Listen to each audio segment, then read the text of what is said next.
আপনারা দেখতে পাচ্ছেন লবণ দিয়ে রেখেছে যাতে গন্ধ না আসে। তো কোম্পানি থেকে কিন্তু ধরিয়ে নিয়ে যাচ্ছে লবণ দিয়ে। এইরকমই শুটকি হবে সব মাছ, এগুলো সব শুটকি হয়ে যাচ্ছে ভাই। রৌদে শুকাইতে আছে সব। যাই হোক দর্শক তো আপনাদেরকে দেখালাম এই যে শাকার মাছ কিন্তু এখন 20 টাকা কেজি দরে বিক্রি হচ্ছে। আর এই যে জেলেরা তারা আসলে অভিযানে নেমেছে এই রোহিঙ্গা মাছের বিরুদ্ধে। লোকটা যারা ধরে সবই আমার লোক। যাই হোক তাহলে আপনারা এখন অভিযান চালাচ্ছেন যাতে এই মাছগুলো বিক্রি করে ফেলাবেন, যেহেতু মানুষ খায় না, এটা দিয়ে হাঁস মুরগির খাবার বানাবে। হাঁস মুরগি দিয়ে খায় ওইটারই আধার বানাবে। আপনারা ধরছেন আপনার লোকেরা? আমার লোকেরা। দর্শক এই যে শাকার মাছ কিন্তু মূলত এখন 20 টাকা কেজি দরে বিক্রি হচ্ছে এবং এটা বিভিন্ন কোম্পানি থেকে এগুলা ধরে ধরে নিয়ে তা জেলেদের মাধ্যমে ধরিয়ে নিয়ে কিন্তু বিক্রি করছে। আপনারা যারা এতদিন শাকার ফিশের যে গল্পটা শুনেছেন সেটা কিন্তু শেষ পরিণতি কিন্তু আমরা আপনাদেরকে এখন দেখাবো। আমরা আরো শাকার ফিশ ধরাও দেখাবো এবং দেখেন বিভিন্ন বস্তার মধ্যে বিভিন্ন দর্শক আপনাদেরকে দেখানোর চেষ্টা করলাম। তো প্রিয় দর্শক, আপনারা যে বিষয়টা একবার ইতিমধ্যে খেয়াল করেছেন যে আপনাদেরকে দেখেছিলাম যে শাকার ফিশ ফ্রিজে রাখলেও মরে না, কিন্তু দেখেন লবণ দিলে কিন্তু মারা যায়। আমরা একটা ভিডিও দিয়েছিলাম যে 12 ঘন্টা ফ্রিজে রাখার পরেও দেখিয়েছিলাম যে সেটা জীবিত আছে কিনা। তবে ফ্রিজে রাখার পরে কিন্তু আমি আপনাদের বলেছি যে সেটা আসলে জীবিত থাকে না।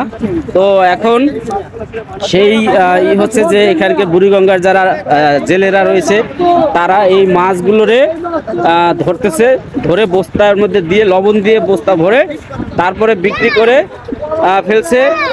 কেউ কেউ 20 টাকা কেজি বিক্রি করতেছে, কেউ জানে না, না জেনে হয়তো 10 টাকা 5 টাকা কেজিও বিক্রি করে ফেলছে। যেহেতু অনেক পরিমাণে প্রতি ক্ষেপে অনেক মাছ আসে, তো মোটামুটি অন্য মাছ না পাওয়ার কারণে তারা এই মাছ ধরে এখন ইনকামের ব্যবস্থা করতেছে। আমি আপনাদেরকে আরো দেখাচ্ছি যে দেখেন এখানে অনেক মানুষ রয়েছে, তারা কিন্তু এই মাছ ধরার অভিযানে নেমেছে। ইতিমধ্যেই কিন্তু অনেক বস্তা আপনাদেরকে দেখিয়েছি। তো এখন আমি রয়েছি সেই সদরঘাটের যেই এলাকা, সেই এলাকায় মাছগুলো ধরছে সকল মাঝিরা, ধরে ধরে এই মাছগুলো বিক্রি করে ফেলছে একটা প্রতিষ্ঠানে।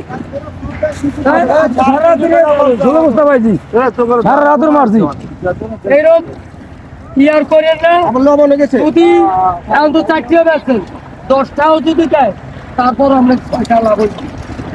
আমরা চাই এটাই এরকম করবেন কি জানেন না বোধহয় করছেন না ভাই, দামটা বাড়ালে তো সবচেয়ে ভালো হবে, সুন্দর হবে। পর উচিত ছিল আপনার এই মাছের তো ই করছি আমি না, আর ভাইরাল আছে আর আগে কি এই আমার গলিতে ভাইরাল আছে আর ইতে ভাইরাল আছে, টিকটক মধ্যে আর বহুত ছবি আছে। যাই হোক, এখন আপনারা যে কয় টাকায় বিক্রি করছেন সামনের দিকে আরো মাছ ধরেন, ধরে নদী খালি করেন নাকি? নদী পুরোটা খালি করতে, নদী খালি করতে ভালো। হ্যাঁ, পরবর্তীতে এই আগের মাছ চললে সবার জন্য ভালো।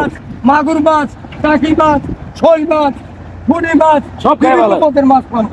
আমরা যদি সেই মাছ পাই তো আমরা সুন্দরভাবে। আমি এইবার টাটার মাছ মারা পাই নাই, আমি মাছ পাই নাই, আমি পাই নাই। একটা বড় বাড়ি করব, এই যে এই বাড়িটার মতো, ওই যে বাড়িটার মতো, ওই বড় বাড়িটার মতো আমরা কি চাই? আমরা একমত ইনশাআল্লাহ। আমরা চাই, ঠিক আছে, সম্পূর্ণ মাছ এই ধরো হোক, সবাই খাও। মনে থাকে আমার মামুর নিয়ে এলো উঠে ছাদে সবার জন্য মনে থাকে। এই যে মাছ ধরে ভাই ভাই এই যে দেখছেন বাড়িটা কত বড়, এই বাড়ির মতন এই বাড়ি বানাবে এই শাকার মাছ বেচা, এই শাকার মাছ বেচা।